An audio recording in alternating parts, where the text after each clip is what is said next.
everybody, welcome to Homestead and welcome to my channel. My name is Jared. In this video, I want to go over the words animosity, belligerent, beseeching, because these are words that were recently used in President Nelson's talk called Peacemakers Needed, and also share a quote from him back in October 1993 in regards to interfaith relations. A lot of people are having problems right now with the first presidency, church leaders meeting with government officials and members of other faiths and trying to get closer and finding common ground. And I just want to show that this is not a new idea and see what President Nelson said back when he was Elder Russell Nelson of the Quorum of the 12, October 1993. Before we do, I haven't really updated the tracker since the last video that I did. So 5,979 in case you missed the last video.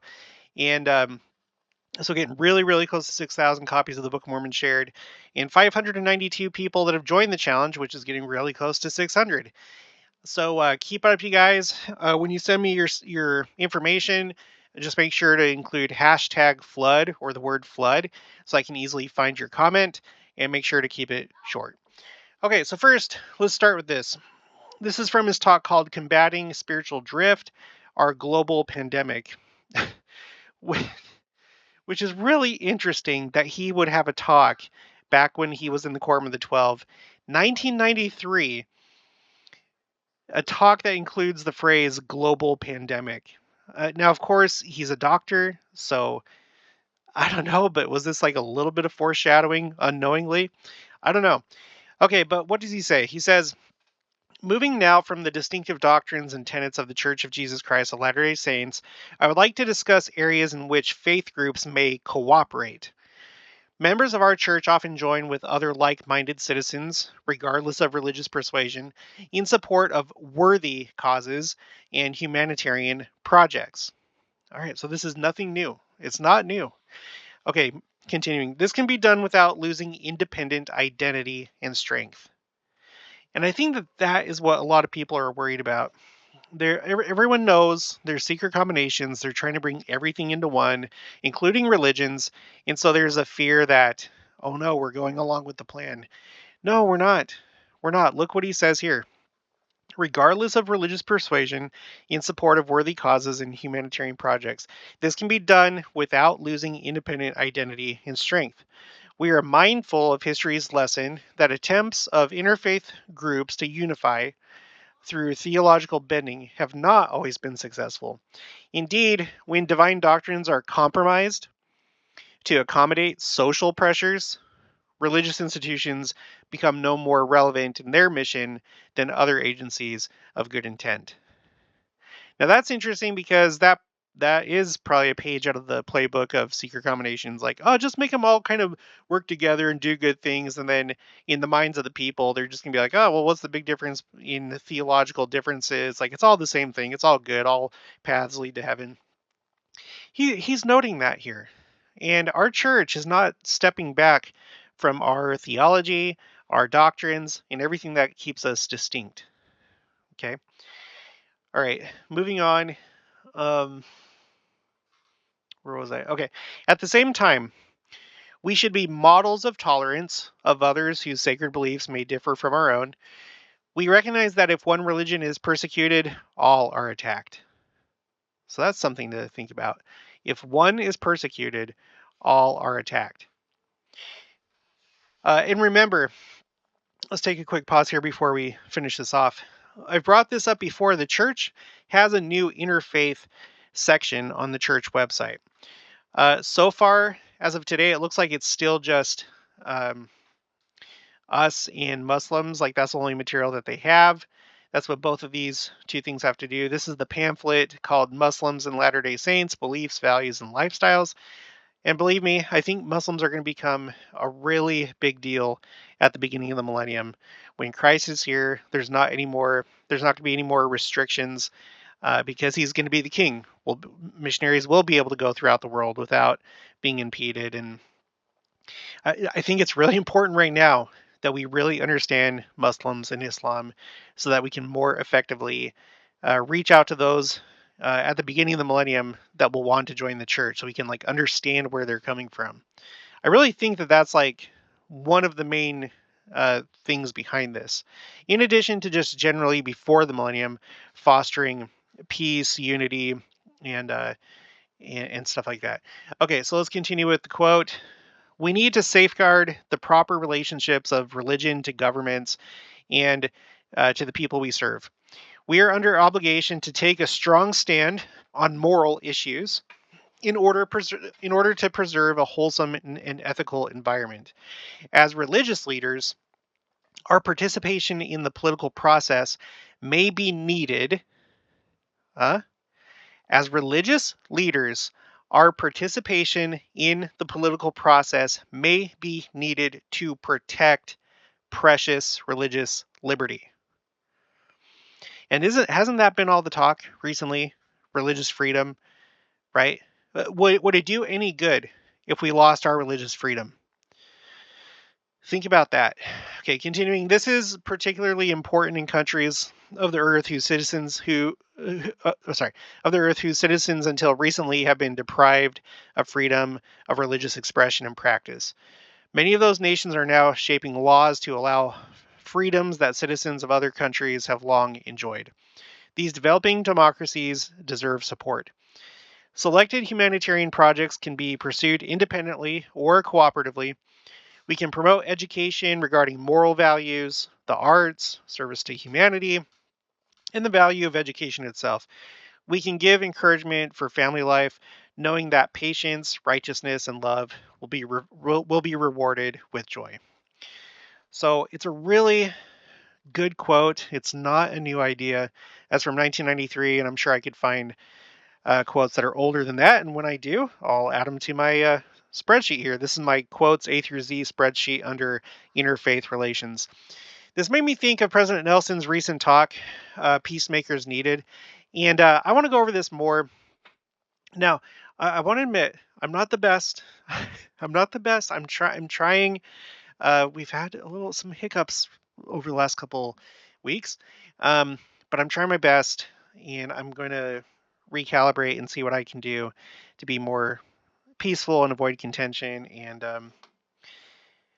there's a fine line between standing up for what's right, standing up for true doctrine, but it has to be done in a certain way, and that's what I need to work on. And I know that all of us, we all need to work on how we interact with each other. But anyway, at the end of his talk, he says, I bless you to replace belligerence with beseeching, animosity with understanding, and contention with peace. Now, I'm keeping another spreadsheet where it's essentially, right now, I don't know if I'm going to change the name of it. I'm just calling it vocabulary for right now. Maybe I could change it to definitions. I don't know. But what I'm doing is I'm looking at 3 different dictionaries at the moment. The current Merriam-Webster online dictionary, the Oxford Learners Dictionary. I don't really understand what's going on with Oxford because it's like they have like a premium dictionary. I don't know. I'm just going to go with the free one, Oxford Learners. And then Webster's Dictionary from 1828, which I think it's valuable to see how things were defined in the past. But especially when you're studying the scriptures, in particularly ones that Joseph Smith would have translated, like the Book of Mormon or Revelations, and everything put into the Doctrine and Covenants, because that's the language that he would have been using. And so to really understand what he was communicating as he was translating, it's important to see how that word was used at that time. Do you get it? Do you get what I'm saying? So I have all 3. So first, he talks about belligerence. What is belligerence? Well, this is something to be avoided, and I'm guilty. I think a lot of us are at one point or another. Belligerent. So I just said belligerent because belligerence wasn't in the Webster's Dictionary 1828, but I did belligerent. It's the same. In this case, it's an adjective. So Merriam-Webster says, inclined to exhibiting assertiveness, hostility, or combativeness, waging war. And we are engaged in a war of words, but we can't be doing it. We have to be mindful of how we talk to others. We do need to stand up for what's right and not just like bend or cave, but we have to be careful with how we deliver our messages and sometimes know when to walk away from an argument. That's one that I need to work on. There's a lot of times that I wish that I wouldn't have engaged so much or maybe not have engaged at all. But anyway, inclined to or exhibiting assertiveness, hostility, or combativeness. In Oxford's, it says aggressive and unfriendly. And then only before a noun, formal, of a country, fighting a war. All right. And then in the 1828 Webster's, it says adjective, waging war, carrying on war as a belligerent nation. And then noun, a nation, power, or state carrying on a war. So you get it. It's being warlike, you know, and that's something that we don't want to do with other religions. Yes, we have differences, and we don't bend to those differences. We don't adopt those differences. But we can't take this like approach of like viewing others with suspicion or we need to avoid them because that starts getting down the path of, I mean, that's essentially how things like racism start. And I'm not using racism in the way that the world throws it around all the time. I'm talking about the real thing, regardless of race.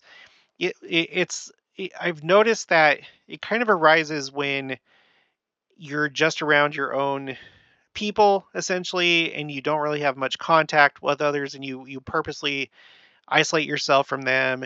You don't get to know them, and you start treating them as other. And that's not limited to just one race like everyone's trying to say it is nowadays.